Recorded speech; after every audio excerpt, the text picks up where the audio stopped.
We are going to start in just 5-6 seconds from now. So, all right, let's get the show on the road. Good afternoon or good morning to everyone on this 9th day of April 2021. My name is Sam Udani. I'm the publisher of Immigration Daily and ILW.com. I welcome all of you to our 2021 EB5 update seminar with discussion leader Carolyn Lee and a cast of extremely well-known and well-experienced people in this field who will be introduced by the discussion leader shortly. I do need to say a couple of housekeeping announcements. Firstly, we are sponsored today by LTL Partners LLP out of Los Angeles, and you will be receiving a welcome message from them. Please bear in mind that the sponsors' messages do not necessarily reflect the views of either ILW.com or any of our speakers or panels.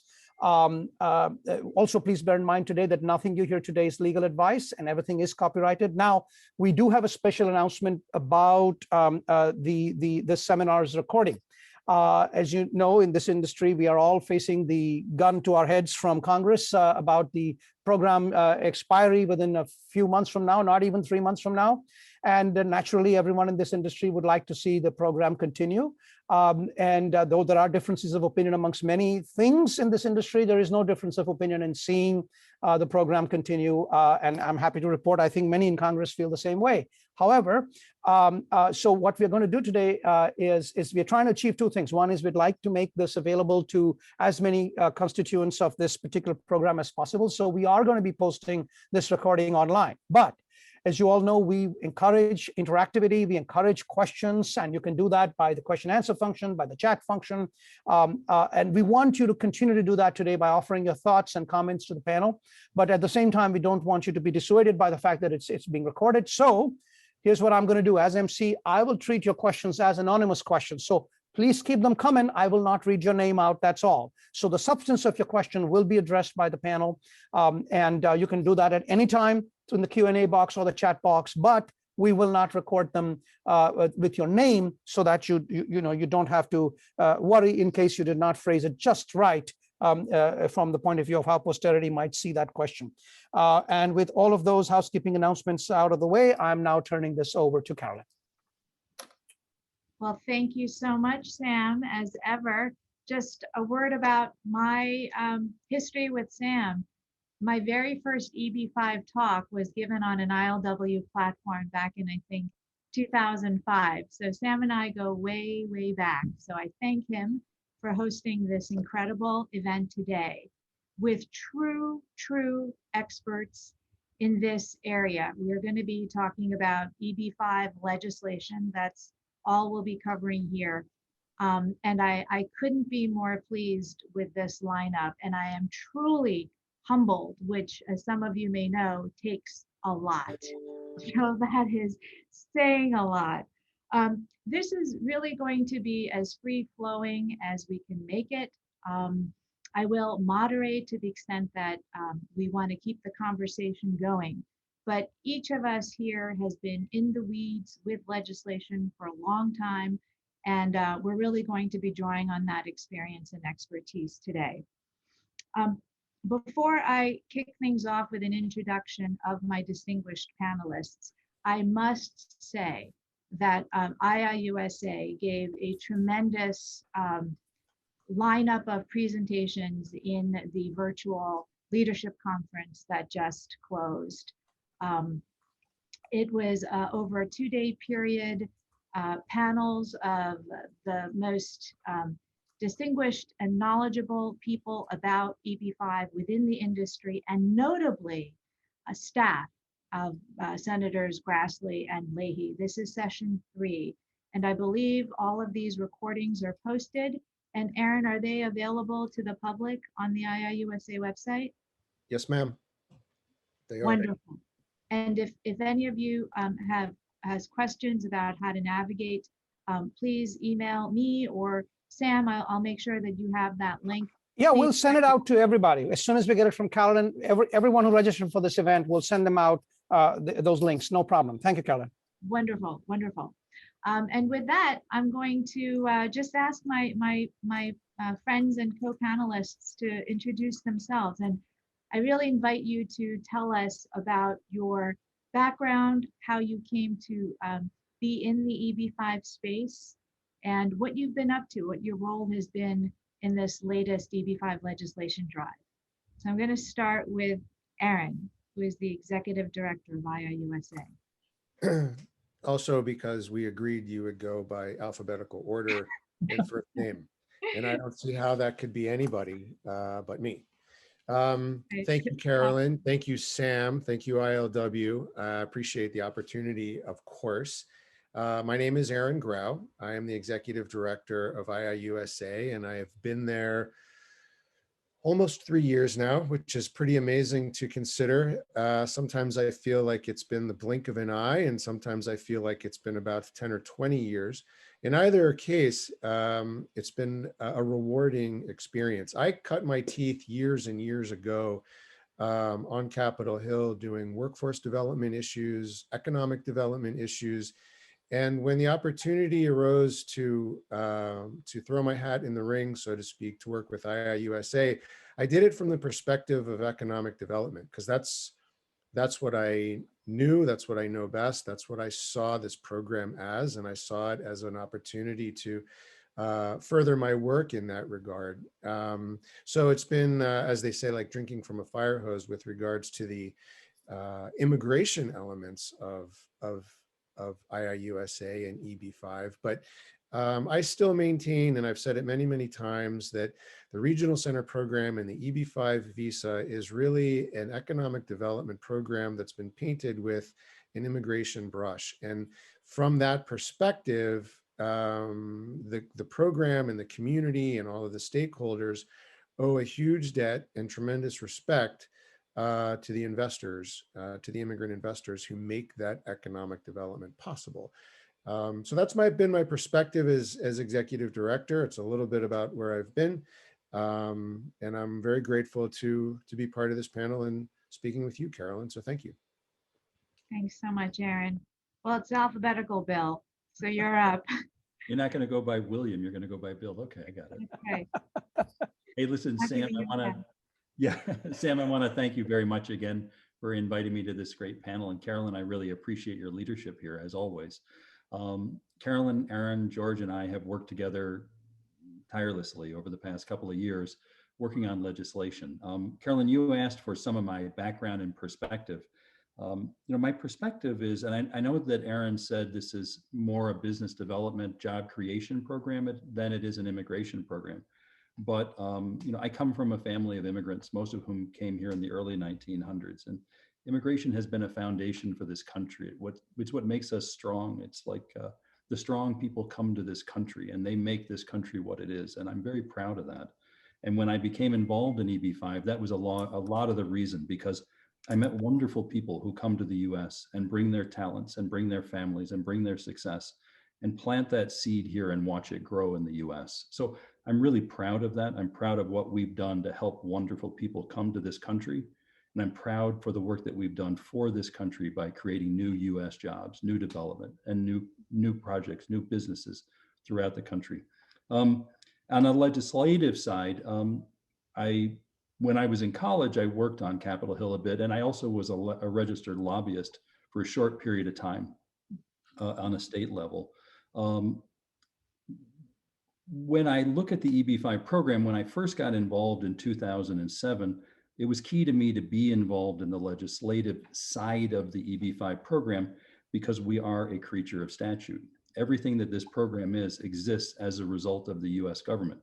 And although all the money that comes into the program for investments is private capital, the authority to do this is under US government authority. So I've always been involved since 2007, but most recently with you, Carolyn and Aaron and George, and then others in the industry, and I could keep going on as to others in the industry, have been working very, very hard to focus on the future of the EB5 industry, to ensure that it is a long-term stable program and that we have important reforms and investor protections.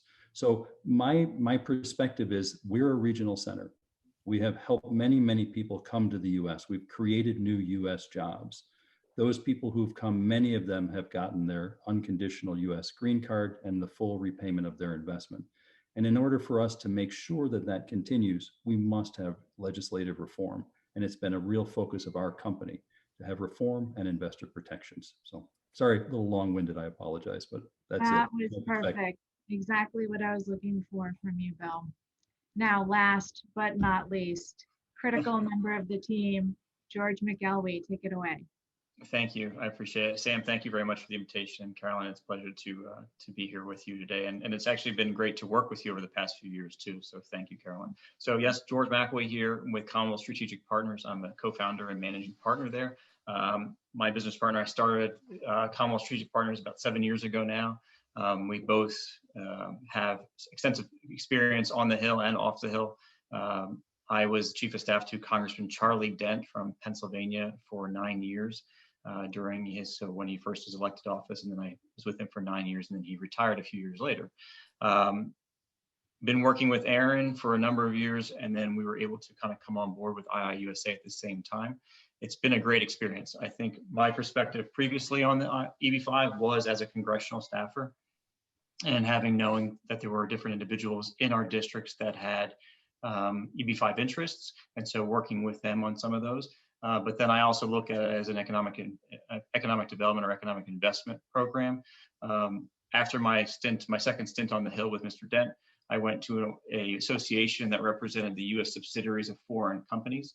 And so what we talked about there was, again, that foreign direct investment that was coming to the U.S. and also coming to the district and playing a vital role there. And I always go back to a story of, we had, in the district, we had Mack Trucks headquartered. And if we think about Mack Trucks, we think of a U.S.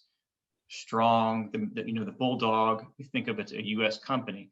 Well, it's actually owned by Volvo Group North America. And so what we were trying to make sure that people in our district knew is that that wasn't their only company that was a foreign direct investment into our district, creating jobs and a tax base.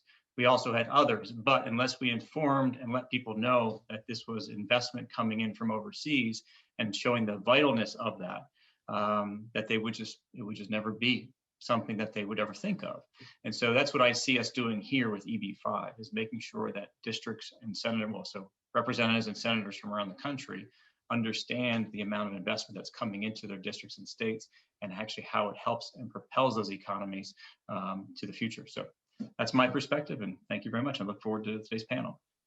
And I must say, I think the education aspect of our efforts this round, I think, are really unparalleled. So I've been working closely on EB5 legislation since 2012, and really high gear since 2015. And I haven't seen this this level of depth and breadth. It's been so incredibly inclusive, this effort to educate stakeholders and members of Congress.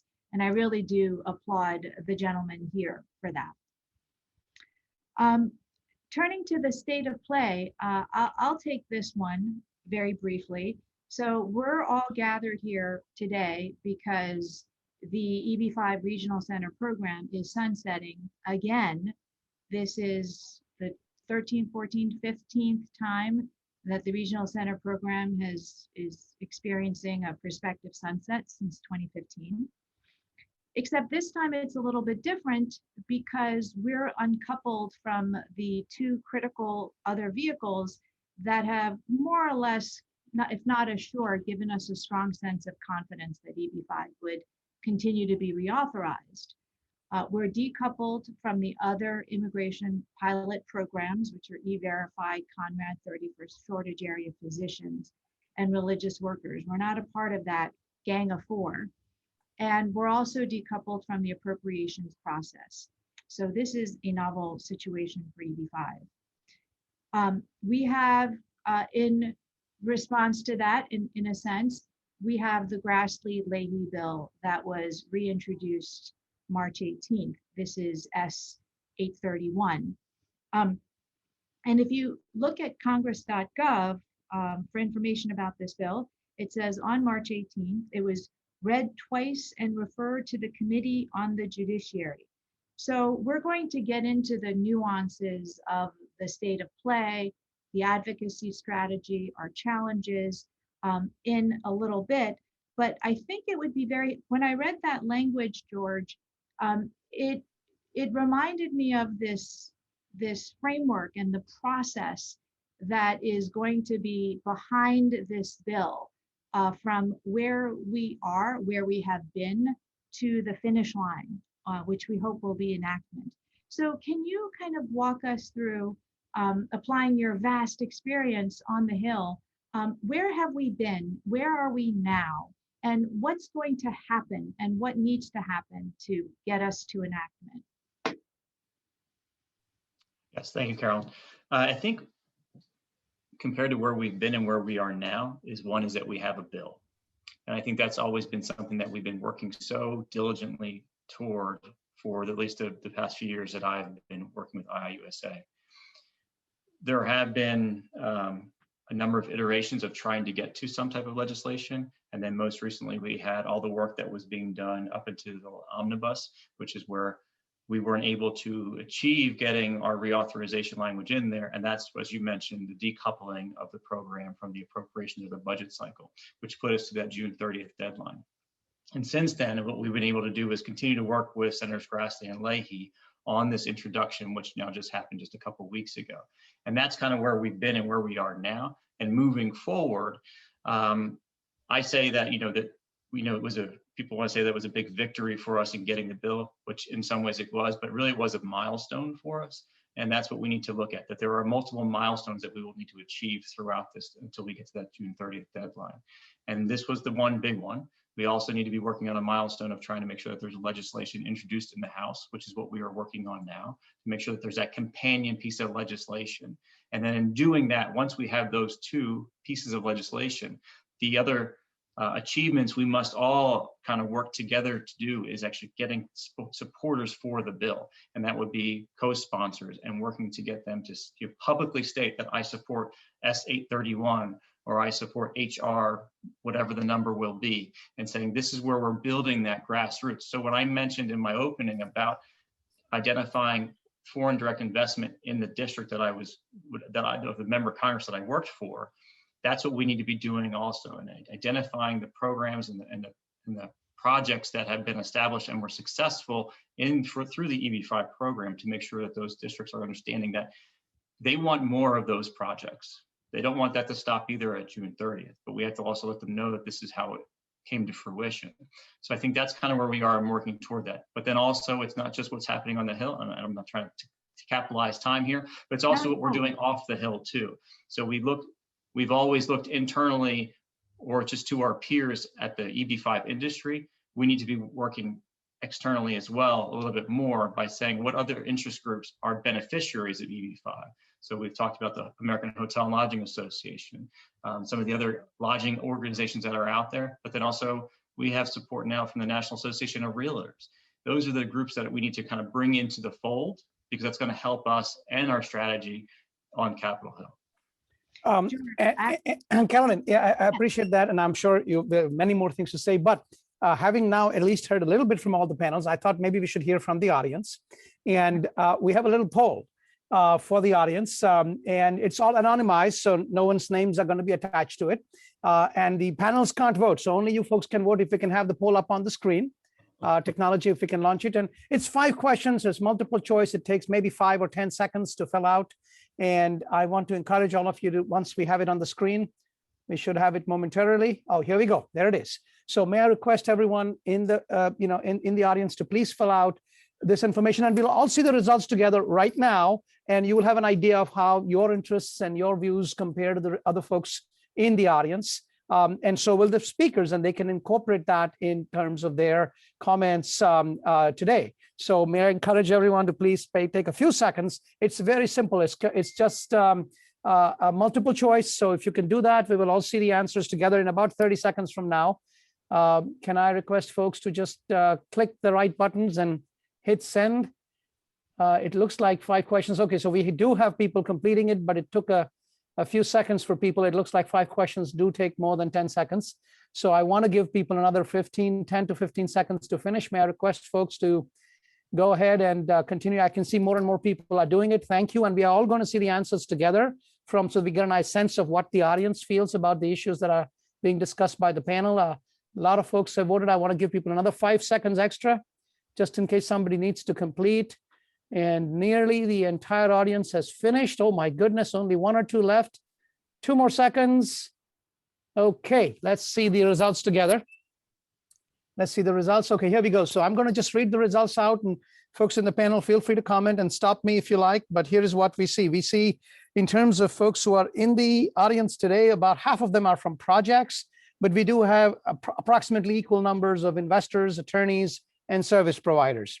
In terms of the June 30 sunset, about half the folks are somewhat concerned, a third are very concerned, and the rest are not at all concerned. So quite a different group there in terms of feelings about the reauthorization. In terms of the biggest barrier to EB-5 reauthorization, folks are saying that the contentiousness around immigration generally and other, these are the two joint leaders, and they together account for a little over half. But there's quite a few people who say lack of consensus or lack of awareness or lack of stakeholder participation are also issues.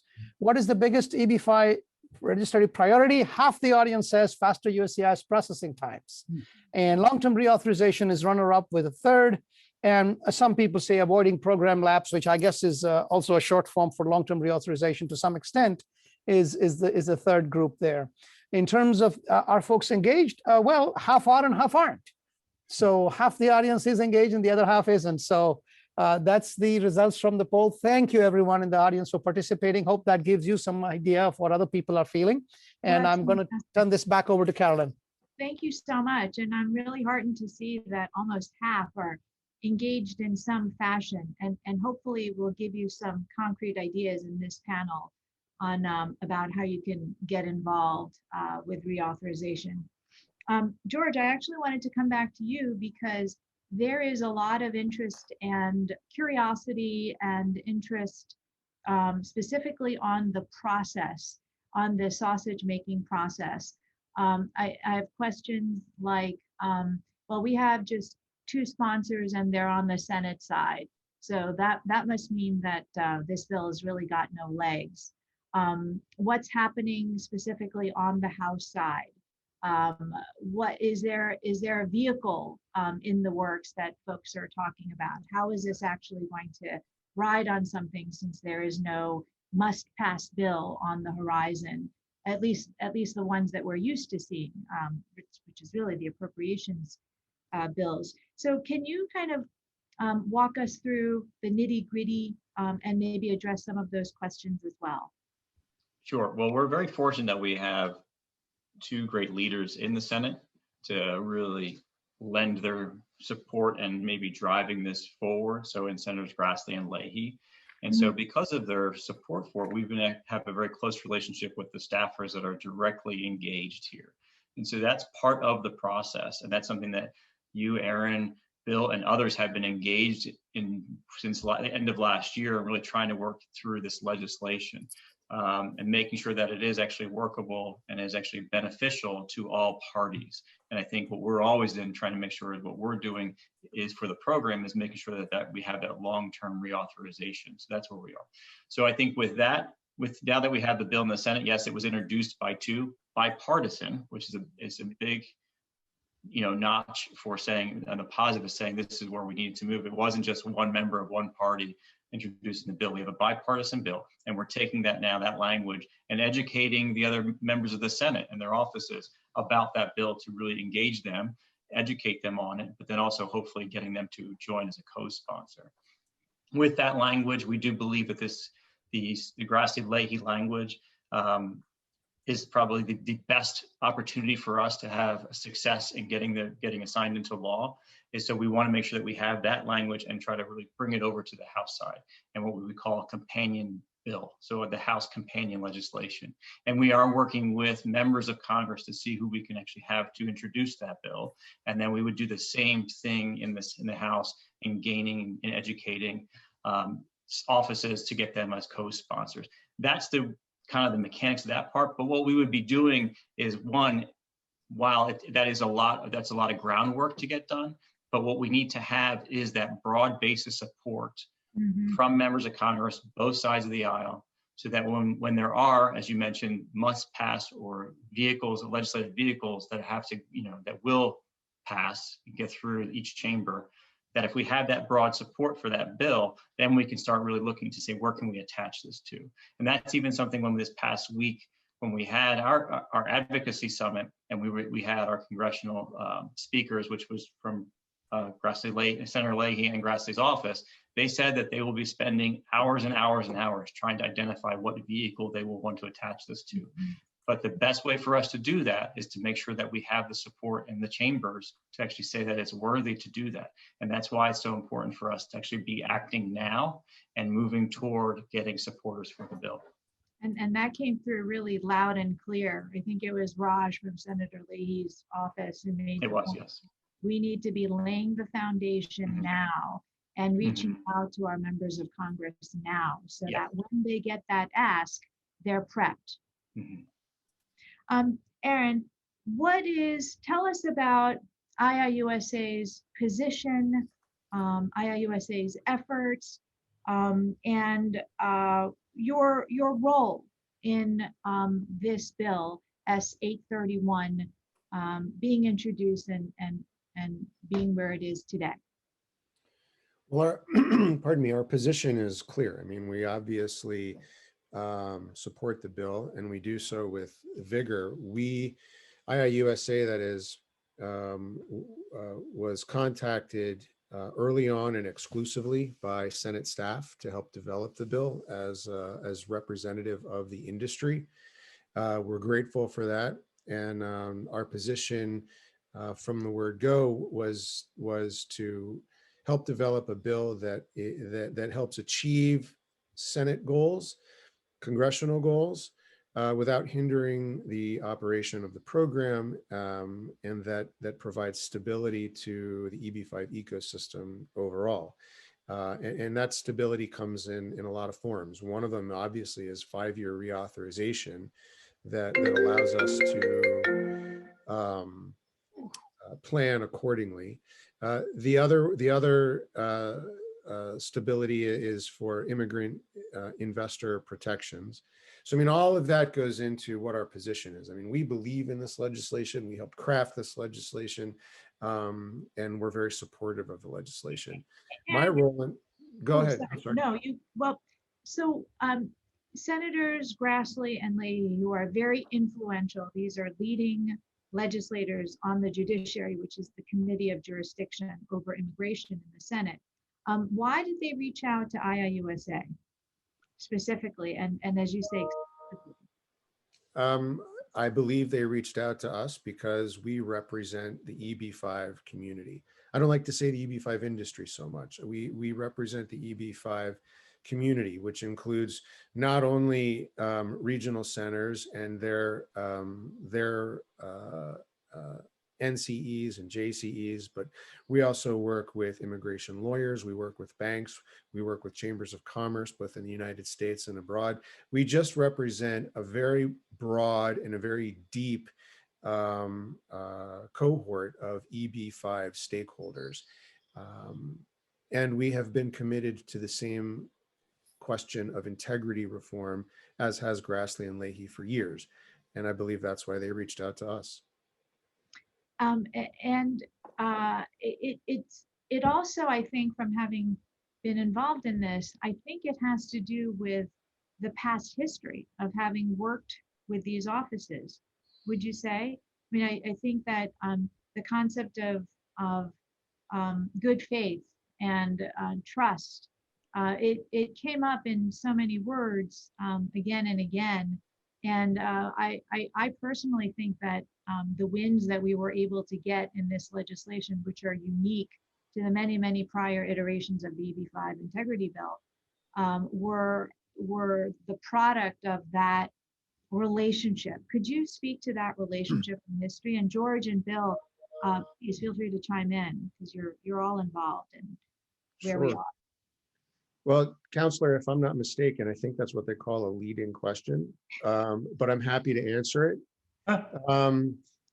I do believe that a big part of our success has been based on sincere mutual respect, not only of each other personally, but also of our relative positions and what we each want to accomplish. That is to say, the Senate and policymakers with regards to oversight and securing the integrity of the program, but also on behalf, their respect of our goals of assuring that the EB5 business of economic development is not tethered or in any way hindered from doing what it needs to do best. And I think the success that we've had so far has been in large part based on that mutual respect and understanding.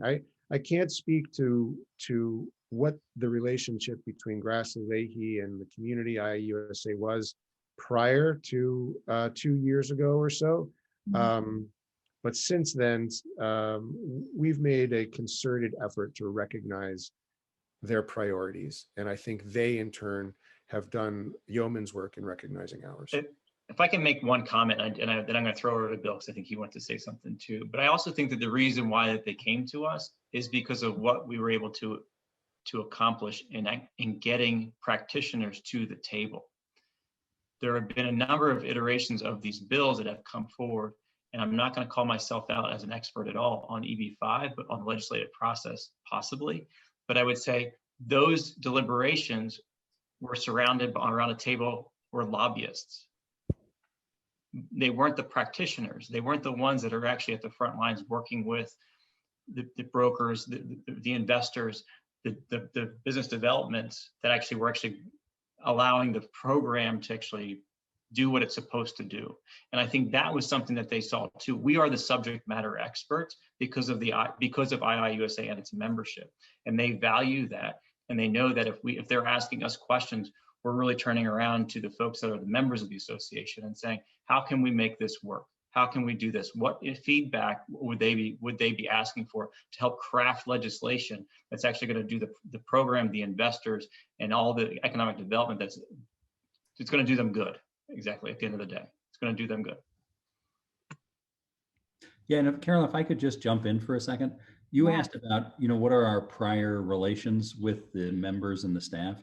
The EB5 program has been supported by members of Congress from both sides of the aisle, from both houses of Congress, for as long as I can remember, and it's been strong support from the members. I remember when reauthorizations were passed nearly unanimously. In recent years, there've been fraud. There've been fraud cases that have hurt investors, have hurt projects, and Congress have said that can't go on. So when we came to them years ago, I remember Carolyn sitting with you with staff at Senator Leahy's office and at other offices, Grassley in particular, years ago on the Hill, and they always saw us as honest brokers, people that they could trust, and that when we said, if A is what it is, we'll stick with A. We will remember it. We won't forget it. If we've told you this is a position, it is a position we'll take. And that's been years in the making. It wasn't something that came overnight. And it was also a situation in which they saw us over the years. There were many, many proposals and lots of negotiations. But as a result of developing that relationship, Carolyn, we were able, in my opinion, and I think in the opinion of most in the industry, we were able to take legislation that has been worked on for years. And with honest brokers, both in the Senate staff and honest brokers in the industry, we're able to make changes to the legislation that's strong reinforcement of the reform, but allowing the industry to continue forward.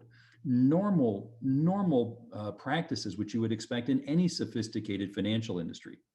But also on the other side of the coin, never before have we gotten the investor protections as we have in this legislation. In the existing statute and in the prior iterations, there never was the amount of investor protection that you in particular and us together were able to negotiate with staff. And staff understood it. Staff understood that our objective was pure. We simply wanted to say if there were innocent investors who may have been harmed, we want them protected. This legislation does that. The only reason we were able to negotiate the substantial changes in the reform provisions to make it workable and the investor protections is because of years and years and years of personal relationship where they saw us as honest brokers and we respected them and they respected us. And as a result, this legislation that's there is by far the best legislation that has been in front of Congress. And as George said, we finally have a bill. It is the best one we've seen in as long ever. That's it. And it's only because of those relationships that we were able to forge that compromise. I do agree with all that, Bill. And I look back at that relationship, and I am remembering the slings and arrows thrown at IIUSA over the course of the last few years about that relationship. And there were some, not complimentary feelings directed at the sponsors of this bill in the past, comments that tend to speak to the legislators not being friends of the bill, wanting to see it terminated. First of all, I must say, to correct the record once and for all, and Aaron, you did a marvelous job clearing the record on this at the IIUSA conference. These legislators are not interested in program termination. Far from the truth.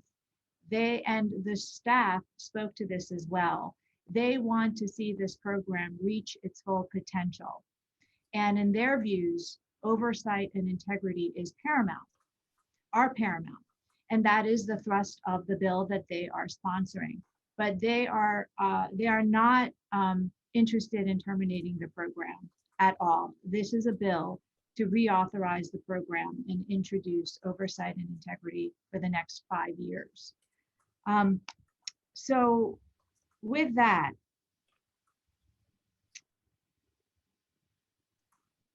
Bill, you talked about this bill as a bill that has given us investor protections to the extent that we've never had in prior iterations.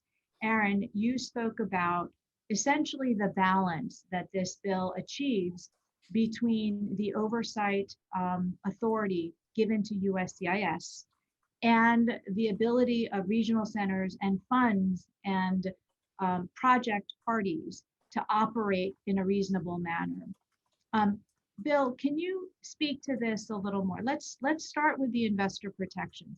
I really see this bill as an investor bill, because if you think about integrity and investor protections, we're talking about protections for investors, measures that protect their investment and immigration. Yeah. So let's talk about the investor protections in this bill. And we can arguably say it's all about investor protection, right, for the reason I just laid out. But specifically, let's talk about good faith investor protections. Right. Okay, so if I could, I just expanded a tad, even though you said not to. So I do really believe that both, and you said it, we could say that the entire bill is about investor protections, and I really believe it is. The reform provisions that require the different requirements on the EB5 regional center and on the business that the investors are investing into, and on that final business, there are strict requirements, and that bad actors have to be out of those. And there are other requirements on USCIS to have additional oversight, and there are more reporting requirements. All of those things go towards investor protections to help weed out bad projects, bad operators. So it's really important. But going to your specific question on the sections of the bill, in particular, the one section of the bill that talks about investor protections, the objective in that is, as you said, good faith investors. So investors who have made an investment, who have followed the rules, who have done everything right, and through no fault of their own, some bad actor somewhere in the process has caused some other entity, the regional center, the business they invested into, that new commercial enterprise, the job creating activity. If for some reason there's a bad actor in those and that entity becomes, I'll say, disbarred from the program, the bill is specifically designed to protect investors who did nothing wrong, who followed all the rules.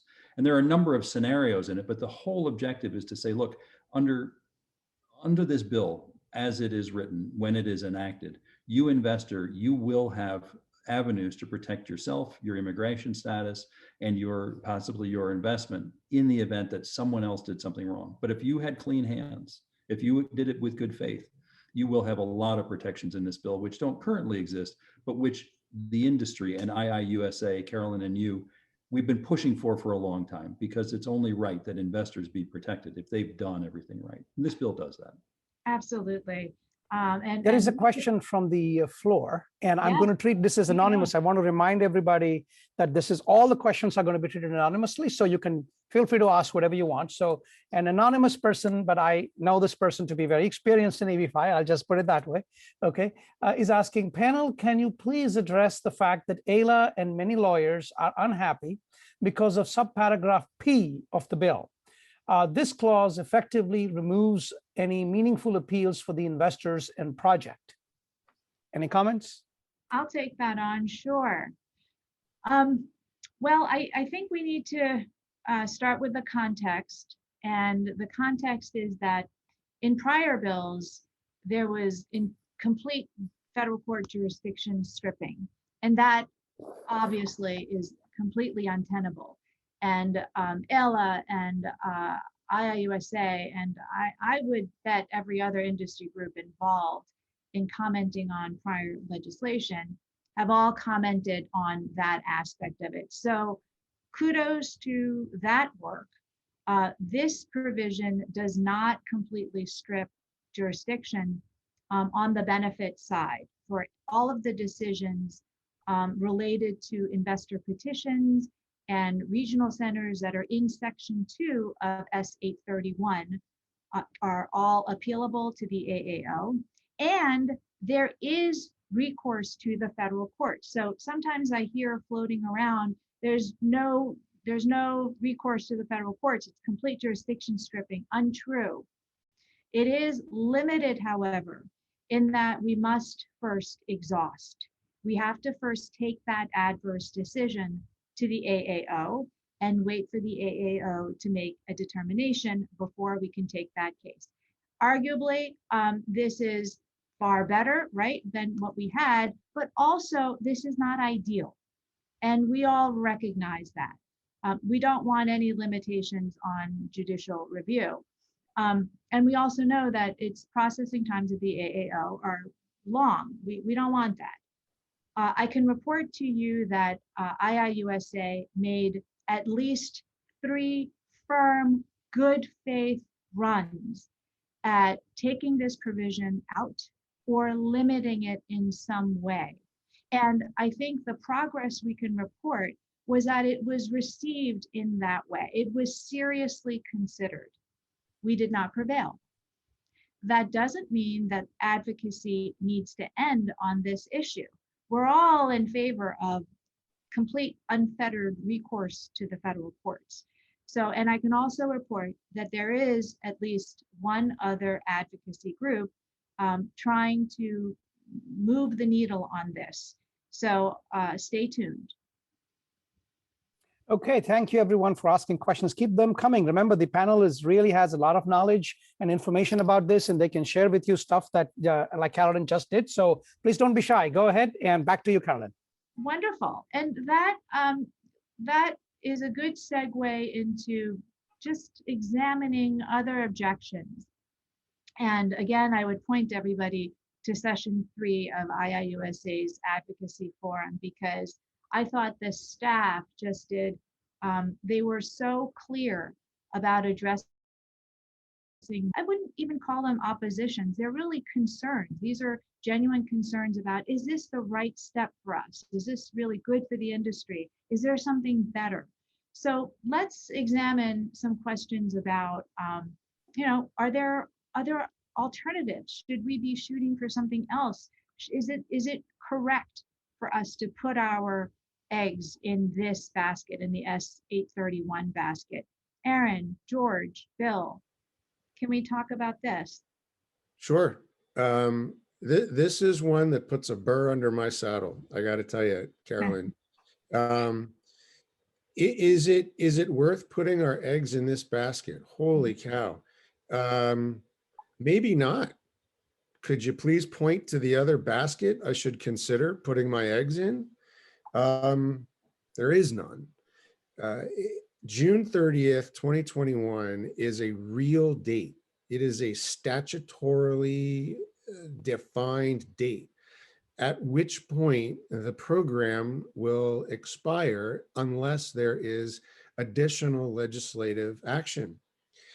That could come in a number of different forms. And I can't predict what they will or won't be. There could be a last minute effort to provide a small extension.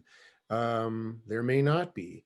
There could be a bill that addresses all sorts of other issues in addition to the EB5 related positions, but right now there's not.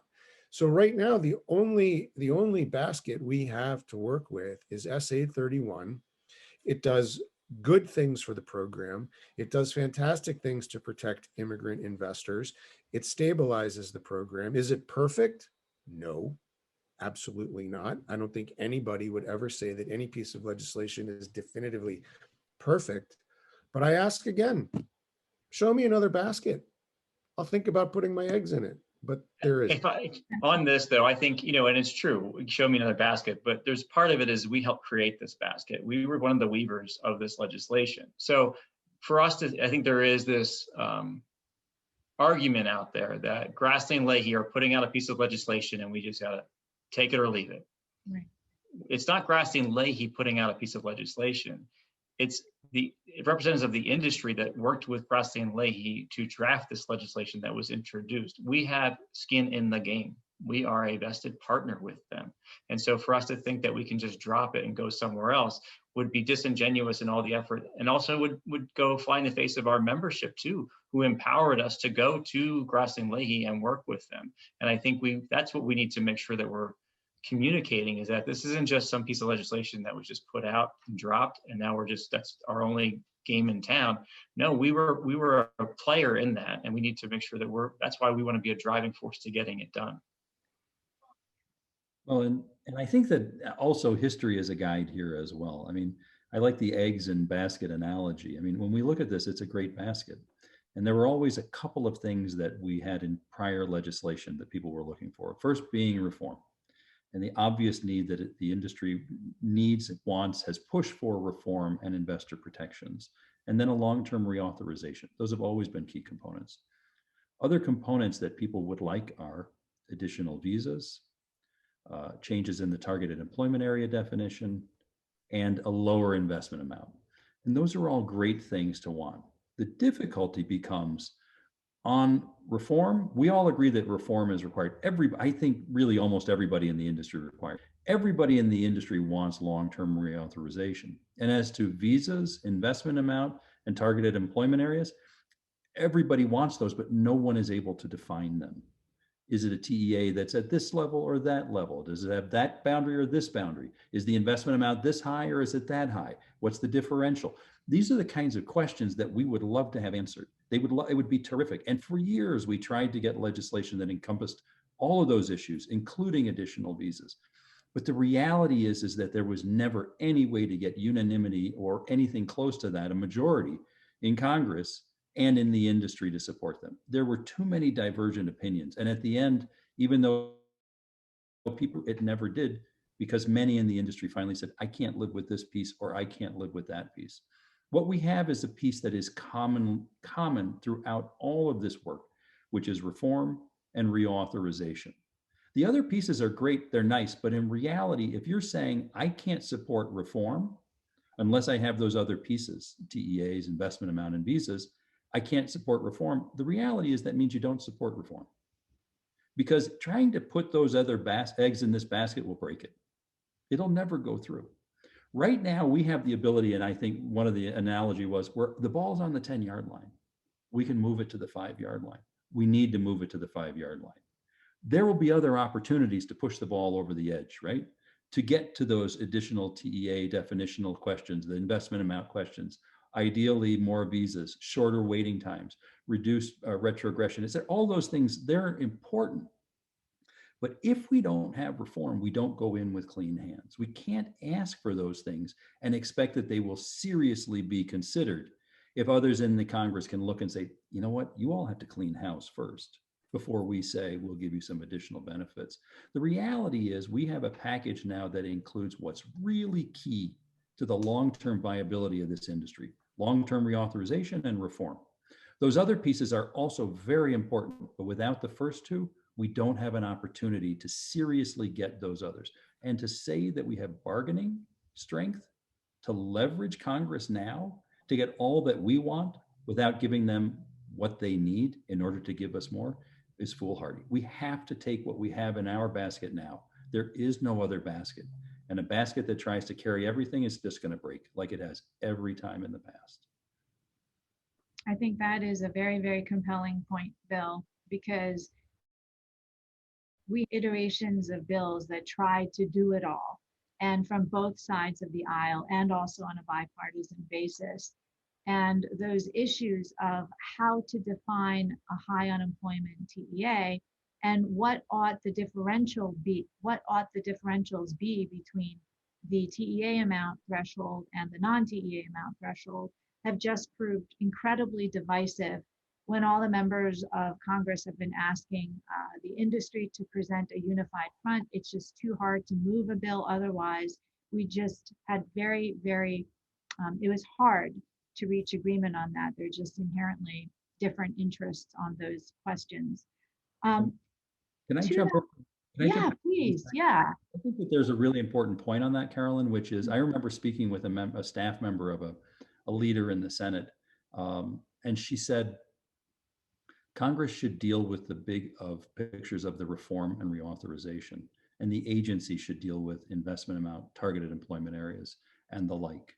And she said, because it's not easy for Congress to try and split those babies. So let the agency do those. And I think in reality, that's your point, Carolyn, which is it's extremely difficult to push on the TEA and investment amount question. So I'll leave it at that. Well, and in Congress's wisdom, our current legislation authorized the agency to set both those things. So that I think also speaks to the issue. Speaking a little further to the issue of TEAs and investment amounts, let's talk a little bit about the Behring litigation. I know that this is on lots of folks' minds. This is the litigation in the Northern District of California that would seek to reverse the modernization regulations. Among the theories is the theory that the Secretary of State in office when these regulations were made final was not duly authorized because not appointed according to the procedures required to be followed. George, Aaron, Bill, anybody, where is the Behring litigation and how does that impact our legislative efforts? Aaron?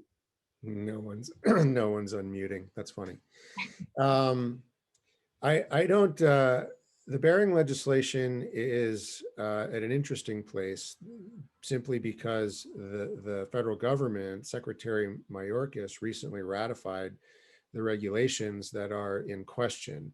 And the secretary notified the court in something akin to a pleading. They filed a notice with the court saying, hey, look, we're good with the regulations. The plaintiff in the case, Behring Regional Center, promptly replied saying they still disagreed with the authority of the secretary to do so, and that they would be providing their reasoning in a brief forthwith. So that's where it stands right now. Before that, the case took an interesting turn, in my opinion, as well, during a hearing on two motions, one for a preliminary injunction to maintain the status quo and hold off on further implementation of the regs, and another motion at the same time to remove the case to Washington, D.C., where a very similar case is pending. The court set aside any ruling on the motion to consolidate the cases. And then the court did something very interesting. She said, I'm only going to rule on matters of law.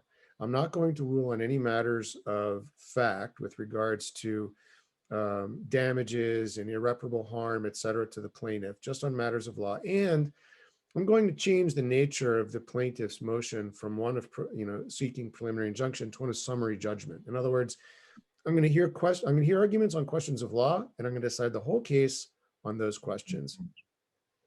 I guess there's a good reason I'm not a federal court judge. I didn't know you could do that, but apparently it's tenable, and she did. And one of the reasons that the government went ahead and ratified the regulations is because she also sought information or arguments on remedies. That is to say, what happens if I go ahead and vacate the regulations, which was a very good indication that she may rule to vacate the regulations. One which was already brought up during the course of arguments at the court was, maybe we just send these regulations back to the Department of Homeland Security and let them decide in the normal course of business as whether or not we will vacate the regulations and start the promulgation over again, or whether we'll go ahead and ratify them. Interestingly, the government took note of that and in my opinion, preemptively went ahead and said, don't worry about it. We're good. We like the regs. We're going to say they're okay. And the secretary did so. We'll see what happens. How it impacts the legislative initiative is a very interesting question at all, because in my opinion, it doesn't. It doesn't. We need this reauthorization. Regulations are going to say what they're going to say. And would you all agree that since it is still ongoing, this litigation is still pending, I would think that it's in the plaintiff's interest for S831 to be passed, right? Because then we have a 5-year reauthorization and the possibility that the price levels and the TEA definitions could revert.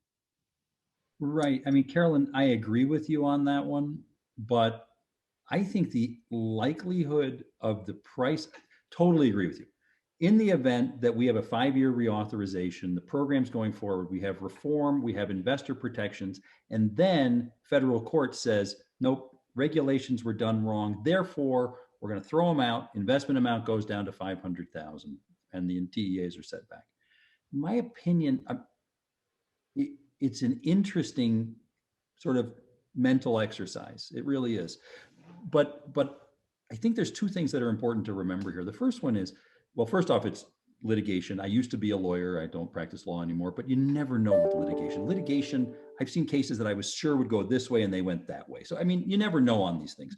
But just from a big picture, I think it's important to note that people, when the litigation started, said, this administration isn't even going to support them. They're not even going to show up in federal court and defend them. Why would they? It was passed during the Trump administration. Yes, that is true. They were enacted, if you will, or made effective during the Trump administration, but they came from the Obama administration. Anybody who thought the federal government wasn't going to defend them is mistaken.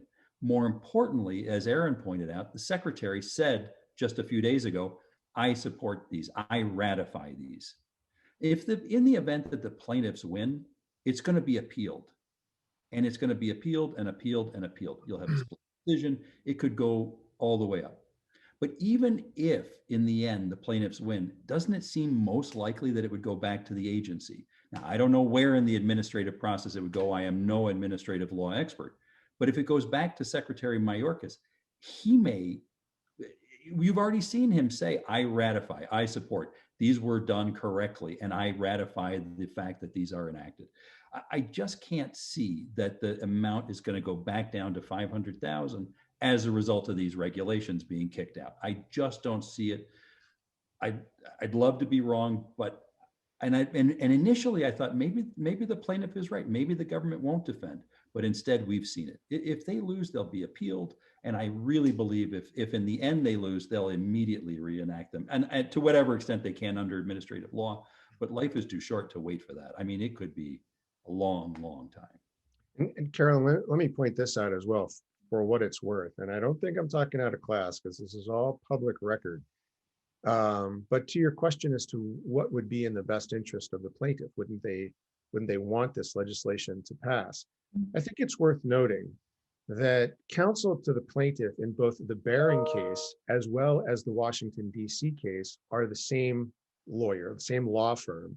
Furthermore, it's the same law firm that has registered lobbyists that are opposing the legislation. Draw conclusions from that what you will, but it's an interesting circumstance, I would say, that counsel for the plaintiffs in these cases that are seeking to vacate the regulation is also the firm registered to lobby against the bill. Let's talk a little bit about that point of view on what the program ought to look like. I thought it was so interesting, gentlemen, that Rush Deacon from Pine State, a rural regional center, when he spoke the other day in the IIUSA panel, he said that he thought maybe the pendulum had gone too far the other way in terms of the upper end, in terms of the non-TEA investment threshold. Do you guys, I have a point of view on that. What do you guys think about that? And the reason I'm raising it is because we can, I think, safely surmise that these efforts that are not so friendly to S831 and who are and who are actively seeking to reverse the regulations, they feel excluded by the program in its current configuration. Would that be fair to say? Because with the TEA redefinitions in the regulations, we can't reach up to the fancier parts of town anymore. And that is as designed. So that means that if for the fancier parts of town to get EB5 funding, they've got to be at the 1.8 million level. So I just want to open up the conversation, the floor to Rush's perspectives, which I also share. I think the 1.8 million is too high. I think that in the EB5 ecosystem, we want that diversity of users, and it is not as good a program as it can be when we're excluding the developers who would use EB5 capital for those fancier parts of urban towns. So what do y'all think? Bill? Well, yeah, okay. Well, from a regional centers perspective, I agree that the two issues of the high investment amount at $1.8 million and the differential between 900,000 and $1.8 million make the non-TEA, non-rural project probably untenable, except in extremely rare circumstances, which I agree. I don't think that should be. I mean, in the ideal world, I think it would be better if that amount was lower. I honestly think that it's sort of funny. I hate to say this almost. I wrote an article that IIUSA published about 2 years before the regs were, well, about a year before the regs were first written, and we saw the preliminary that actually said the investment amount would be 900 and $1.8 million. So I kind of feel badly that I have said that there would be regs and that would be the amount. So maybe, I doubt they read it. I don't think it was that good an article. Your crystal ball is working well. Yeah, I wish it hadn't worked quite so well. But anyway, so, but yeah, so I think that the amount is higher than it should be. I agree with your point. And Rush is also, strongly agree with Rush almost on everything, but that amount is high, and it makes it such that the differential is too much. And I don't think that, I think it'd be better if it was lower. And we can fix this, right? I mean, if there's an effort, if there's a will, this was all changed up by regulation. And so it can be rejiggered by regulation.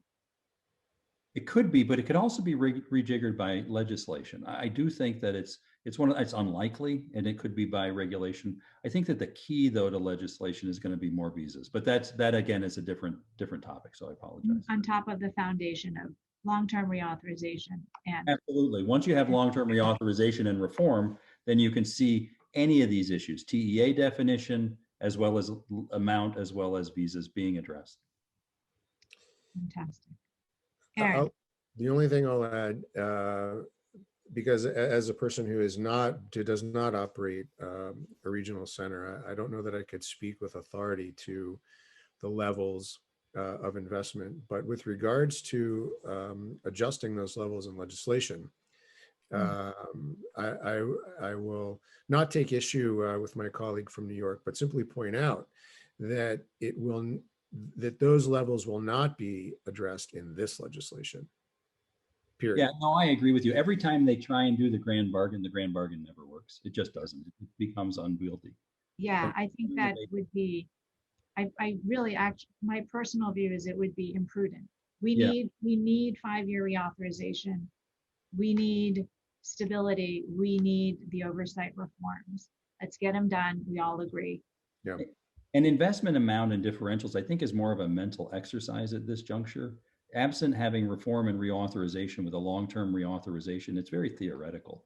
And I think, Well, well, and what I don't think is theoretical is that I think on that issue we could all come together, right?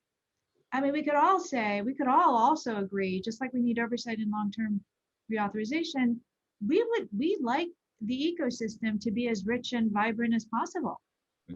And we don't like that folks feel, we want to broaden the program. I don't remember exactly what the numbers were, but IIUSA agreed, maybe 2 or 3 years ago, I can't remember exactly when, to much smaller differentials and to lower investment amounts, both on the high and low end. So yeah, I agree with you. And I think most in the industry at that stage in the game had agreed to those as well. Yeah. And the basket was too heavy and the eggs caused it to break. So yes. I mean, again, not being a practitioner, I can only be circumspect with regards to what the market will bear. And I think that the investment amount, as high as it is, may still be something that the market can bear, but it can't bear very well when you add to it lengthy processing times and lengthy backlogs. I'm not so convinced that 900,000 and 1.8 are so untenable if the processing times are addressed and if backlogs are addressed. And the first step to doing all of that, the first real substantive step to doing all of that is this reauthorization. And I'll add to my theory as well, is that you can look at the Department of Homeland Security and CIS and see very clearly that there's a sign on the door that says under new management.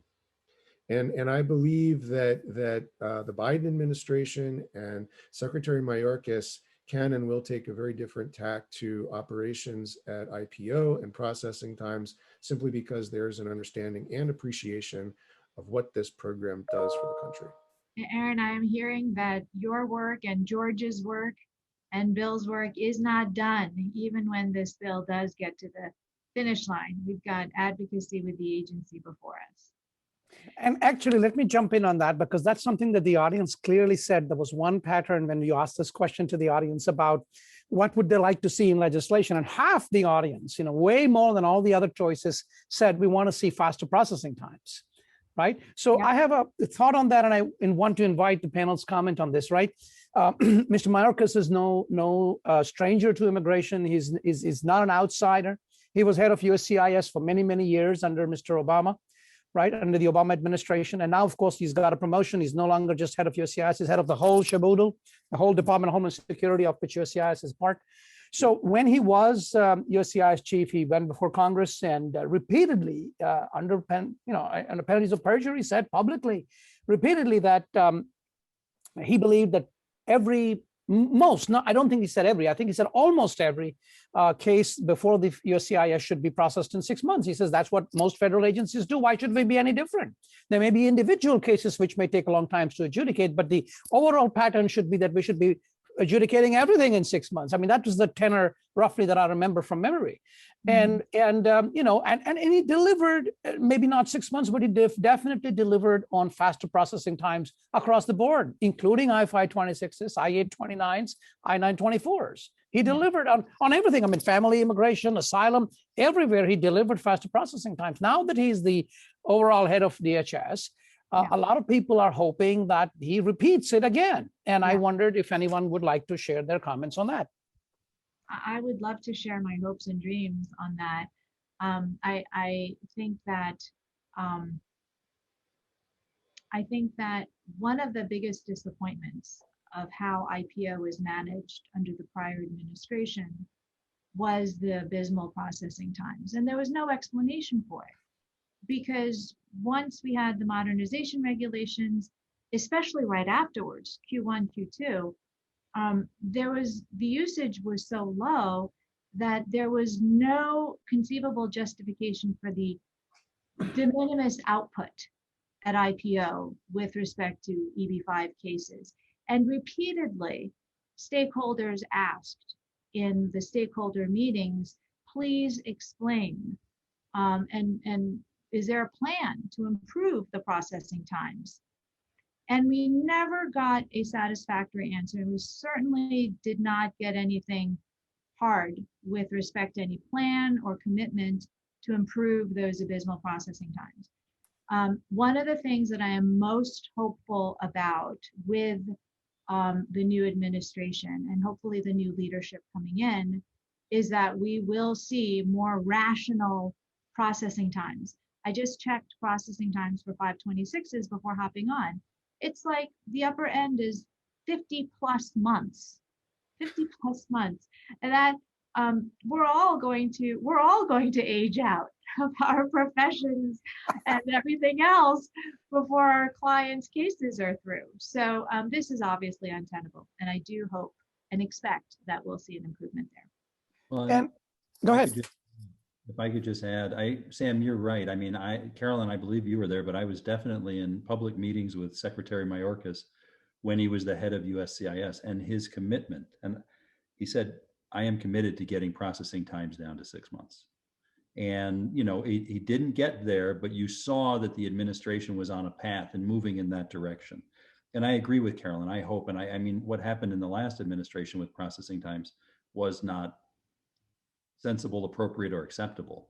And so I hope it happens. But one of the questions that some people say is, well, wait a minute, why should the legislation mandate that USCIS, if everybody agrees that it's 6 months, why doesn't the legislation mandate it? And right now you'll see in legislation that there are time limits on certain things, but the government really isn't bound by them. So even if legislation had a hard and fast deadline, you must have it done by such and such a date, the agency regularly just, I don't want to say ignores it, but has a reason not to follow it. So that is, although it is in legislation, it is in a lot of laws, et cetera, rarely is the government actually held to hard and fast those timelines. So Carolyn, I don't know if you have any thoughts on that. Well, I think that we're all pretty generous and reasonable. I mean, we get it. We get it. It's hard. It takes a while. And I mean, in my experience of 15 years doing this, no one has sort of beat on the doors and said, you're not getting to my case in 90 days or even 6 months. So I think what we're hoping for is transparency first and foremost, explanations, and how is IPO being staffed? What are the processes? What is there a plan to address the backlog? And accountability. And a sense that, oh, we get it. We can see it now. We're putting the pieces together. There's an acknowledgement that there's a problem. There's an expression of some plan and some result. We're smart. We'll be able to piece it together. We're not going to be beating the doors for adjudication in 90 days. We're looking for something that makes sense. Well, if I can just offer some connection between this concept and the question that was asked from the floor, I suspect, I mean, many pieces of legislation which Congress has passed over the years have had deadlines for executive branch agencies. Mm-hmm. And my understanding, at least for the federal government, is that in most cases, they're actually followed.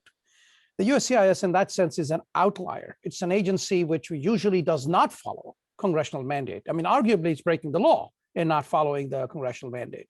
I mean, of course, their claim is that they don't have enough resources. Usually that's their claim, but on the other hand, they are fee funded and they can certainly continue to raise such fees as they might need in order to fulfill their mandates, but they don't. And there are parts of immigration law where there are hard and fast deadlines, and the USCIS frequently goes over those deadlines. I mean, it is very often the case that people have to resort to the federal courts to impose a reasonable time frame on the agencies. And my question was, with reference to that section P, was that perhaps, as you know, a lot of members of the bar are taking the agency to court and are repeatedly winning because the agency is making absurd claims of needing hundreds of months, not just 50 months, hundreds of months to process cases. That's their claim anyway. So my point is that maybe if there certainly having some recourse through AAO and eventually federal litigation is better than having no recourse and being totally stripped. But perhaps if there was a way to preserve the, mandamus and APA. We have mandamus jurisdiction. My reading is that jurisdiction remains unimpaired. Wow. Because so we're not talking about a decision that must first be appealed administratively. In a mandamus action, we're talking about a case that's pending, are we not, typically? No, no, absolutely good point, because the interpretations I have heard of Section P from members of the bar over the last few days, and many of them fairly prominent and with some abilities to reach their senators and representatives, have said to me that their reading of P, so that's a wonderful clarification. And I mean, some of them are on the call today and they're hearing what I'm saying right now, that maybe they need to read the Administrative Procedure Act and the mandamus provisions of the various statutes together with Section P. And if there is no conflict, then maybe they will have a change of heart on S381, I'm hoping. And I would love a conversation on this with my esteemed colleagues in the bar, definitely. All right, folks, so here you have it. Carolyn is telling you that if you feel that your ability to bring mandamus actions when the agency is acting egregiously is going to be affected, or bringing where necessary APA actions when the agency is run afoul of that statute, will not be impaired by Section P. Carolyn says she can talk to you, and I encourage you to reach out to her, because there's clearly been, at least from the little feedback I've gotten, some misunderstanding, it appears, of the Section P. Back to you, Carolyn, sorry. No problem. Well, I want to open the floor to my friends and colleagues for closing remarks, and I would like us to focus on, what do we need to do? We are all here as champions of S831. We think that the right way forward for EB5 is for this bill to be passed. So what do we need to do? All of us, each of us, every one of us. Aaron, let's start with you. Where to begin? Honestly, I believe that, and George will echo this, I'm sure, so I won't steal his thunder, but I honestly believe that at this point, the best thing that the EB5 community can do is not necessarily to reach out to their members of Congress to advocate for the bill. I don't discount that. That's obviously, a powerful gesture. But what's even more powerful is reaching out to members of your community and asking them to reach out to the members of Congress and express their support. The EB5 community is much larger than regional centers and immigration lawyers. It includes innumerable numbers of organizations and people who have benefited or can benefit from this program. Hotels, restaurants, chambers of commerce, mayor's offices, all of whom need to weigh in and say, this is important to us. We support the Grassley-Leahy bill. And I think that the Coalition to Save and Create Jobs, which is a very easy and free way to make a voice known simply by registering there, is a fantastic step that anybody can take. And the more times they take it, and the more times they get others to take it, the harder and harder and harder it becomes for anybody opposed to the bill to say this isn't what's needed. So my perspective is to take a step back and look at everybody that this program impacts and get them involved. And is there a website for the coalition, Aaron? There is. In fact, Sam, am I able to put it in the chat box? Do I have that? You certainly can. And what we'll do in addition to that is we'll broadcast it to those folks who registered but couldn't make it today. So we'll broadcast it to everyone, the link, so they have the link available so they can go ahead and do exactly what you say. I mean, think about it. It's not just, as you mentioned, the people directly involved in the program. How about the folks who have their jobs because of the program, right? Yeah. American workers should be big supporters of this program. And it's not a theory. I've seen those situations where I remember seeing photographs of, 100 workers standing in front of a construction project saying, we support EB5. I remember seeing photographs like that. So yeah, you're right. It's a community. It's not just the stakeholders who are most visible. It's just a community issue. That's a very good reminder, Aaron. Thank you. Back to you, Carolyn. I put the link in the chat. And I would encourage people to go there and to share that link as widely as possible. Maybe even reach out to state representatives, state senators, chambers. I mentioned chambers of commerce, and have them sign on. George, what say you? I mean, Aaron did steal my thunder, but I'm glad that means it's my continual asking of that is penetrating. And so we have others carrying that message. And that's what we need. We need other people to carry the message with us, not for us, but with us.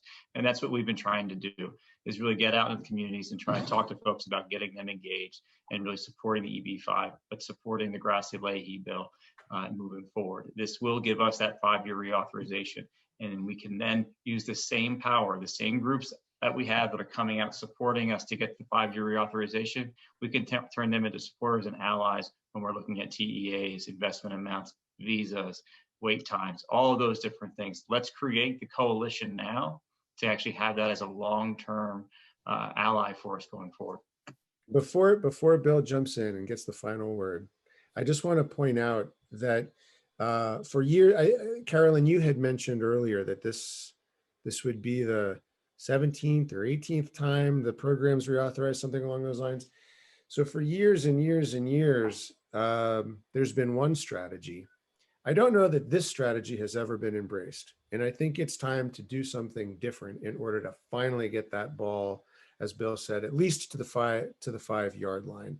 And by developing this coalition, as George said, it sets us up for so much more success down the road. I'm proud of the effort and I'm grateful. It was George's idea. So I'm grateful to him for putting it in place. Thank you, George. Bill, you get to have the last word. Well, the last word is I would trust the experts who are Aaron and George. And I think that they're right. I mean, not only should everyone on this call register at the coalition to save and create jobs from their perspective, from their business, whether they're an attorney, a regional center, a new commercial enterprise, someone creating jobs, et cetera, they should all register. You should all do your best, touch people in your community and ask them to do the same. Whether it's the local businesses that have used the program, the chambers of commerce. But I also think if you do have a relationship with a member of Congress or his or her staff, please reach out to them. Call them and say, I'm a constituent of Congressman so-and-so or Senator so-and-so. I support this bill. It has to get passed. The EB5 program creates jobs in our community and we need this bill. So I would do all of the above and I would do exactly what George and Aaron have said. And I look forward to their leadership in getting the ball all the way down the field, Aaron. I'm going to give myself the last word. How about that? The moderator's privilege. The words that I will leave us with are that I come at this from the standpoint of investors and long-term players in EB5 with a real vested interest in what's good for the program on a long-term basis. And I've seen real anxiety among investors, not only the ones who are on the cusp of investing for themselves and their families, but also investors who have already put in.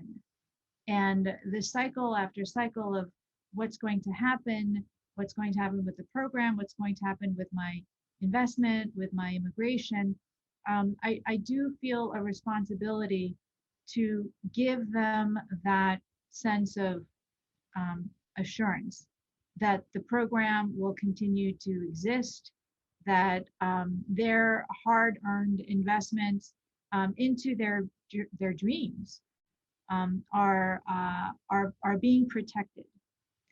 So I do hope that we're successful this time around. It sure feels great.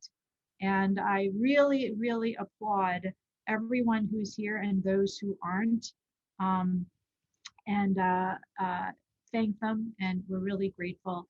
And let's do this.